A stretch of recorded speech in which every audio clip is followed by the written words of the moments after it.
uncomplicated series of morality in the Star Wars films. You could trust us to assume that the Sith Lord is probably the bad guy. Right. Darth Holocaustius was the most benevolent of all Sith Lords. Thank you very much, Rumble Muffin, for your 17th month in a row. Welcome back, and thank you again. It's our last one here. Actually, I can keep going. I had another kind of funny anecdote from the New York City trip.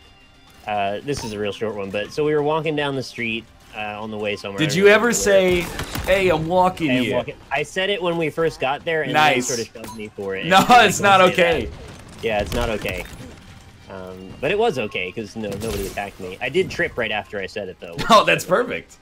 You should have said it again right after. I didn't, because then I think I was annoying.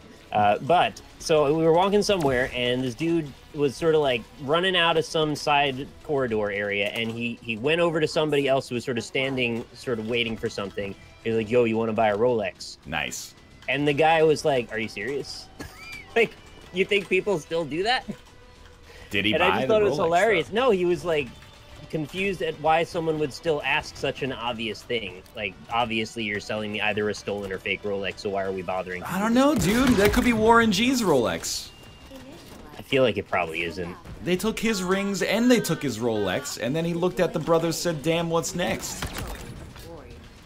I just found it quite funny that it was sort of like a cultural touchstone that this guy was very much self-aware to the point where it's like, nobody is spying. What do you do? Also, I think it was fairly early, so it was too early to do a con. Right, like, yeah. Nobody's fully awake yet. Can we wait until like noon to do the con? I don't know about this. I'm gonna fight Mega Satan. Don't even sweat it. It's gonna happen.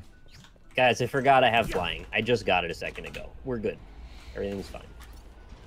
Well, like everything's flying. Yeah. That's unfortunate. Nick, what did you think of Times Square? It's kind of a nightmare, but it's kind of pretty at the same time.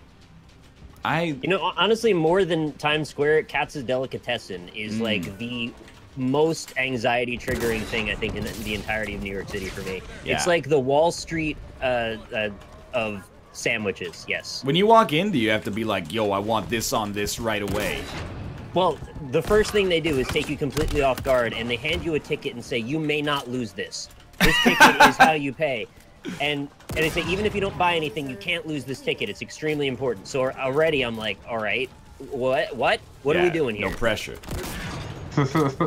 And then you think you're getting online to buy a sandwich, and then this guy's yelling at you, "Don't all get online for line 1. There's 6 cutters. Go down the line. Go down the line."